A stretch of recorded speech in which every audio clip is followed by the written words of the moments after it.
What if I told you that you could build a stronger, healthier heart just by rethinking your grocery list? Well, today, that's exactly what we're going to talk about. We're going to dive into the powerful, science-backed foods and eating patterns that can protect our most vital organ. But first, let's just get this out of the way. Heart disease is the #1 cause of death for adults in the United States. That's not just a statistic. It's a staggering reality that affects millions of people and their families every single year. But here's the good news, and it's really good news. Decades of research have shown without a doubt that what we eat plays a massive role in our heart health. So the power to fight back, it's literally right there in your kitchen. Okay, so let's get specific. We're about to see how certain foods can directly tackle the biggest risk factors for heart disease. We're talking high blood pressure, stubborn cholesterol, and that chronic inflammation. And just so you know, this isn't magic, it's all about science.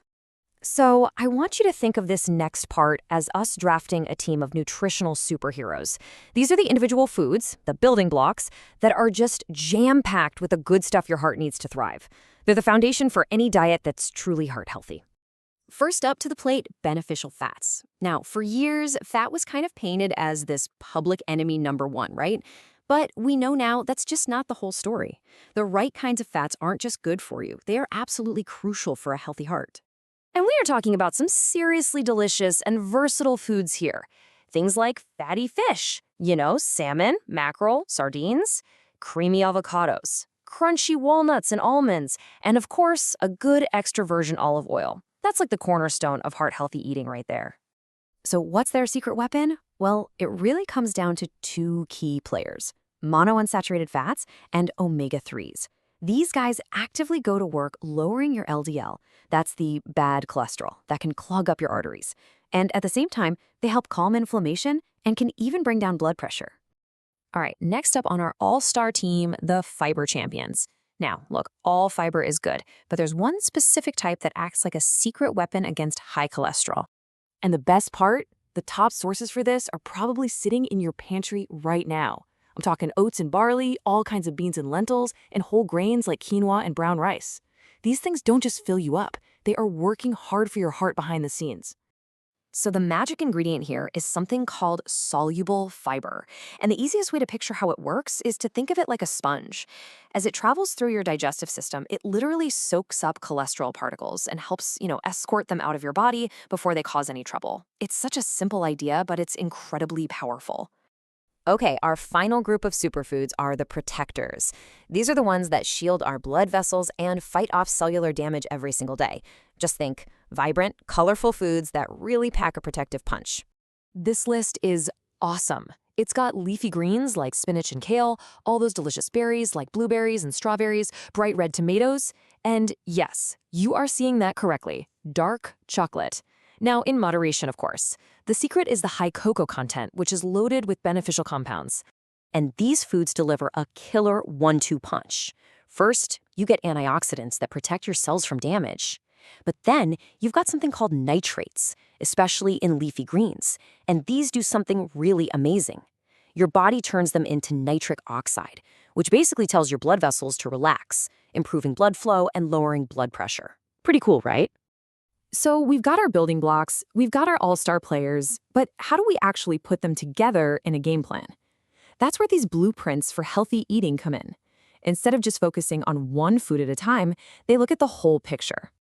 Now, two of the most researched and respected blueprints out there are the Mediterranean diet and the DASH diet. The Mediterranean way is more of a flexible lifestyle kind of thing, while the DASH diet is a little more structured because it was designed specifically to fight high blood pressure. So the big question is, which one is right for you? Well, let's put them head-to-head in a little friendly showdown. They have a ton in common, like focusing on whole foods, but they do have some really key differences in their approach. And you can see the core differences right here. The main goal for DASH is super specific. Get that blood pressure down. That's why it's got strict rules about sodium and pushes low-fat dairy. The Mediterranean diet, on the other hand, is a bit broader. It's all about overall wellness, really celebrating those healthy fats from things like olive oil and nuts. And just to put that sodium number in context, 2,300 milligrams, that's the absolute most you should have on the DASH diet, is what's in a single teaspoon of salt, 1 for the entire day. When you start thinking about how much salt is hidden in processed foods, you can see why this plan really requires you to pay attention. Okay, I know, this can all feel a little overwhelming, but listen, the goal here is not perfection. It's about making small, sustainable changes. So let's go over some really simple rules that can help you win with any heart-healthy plan. And this quote from clinical dietitian Liana Cho just says it all. You can't just, add some salmon to a diet full of junk and expect a miracle. It is all about the overall pattern, about fitting these amazing foods into an already well-rounded diet. So here's how you do it. 5 easy steps. 1. Start small. Just swap butter for olive oil. That's it. 2. Shop with a list so you get the good stuff. 3. Prep ahead. It makes the healthy choice the easy choice. 4. Add flavor with herbs and spices, not more salt.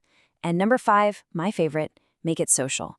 Healthy habits are way more fun when you share them. Because at the end of the day, whether you lean more DASH, more Mediterranean, or some mix of the two, this is the most important thing to remember. The best eating plan isn't the strictest one. It's the one you can actually stick with because it fits your life and, makes you feel good. So I'll leave you with a little challenge.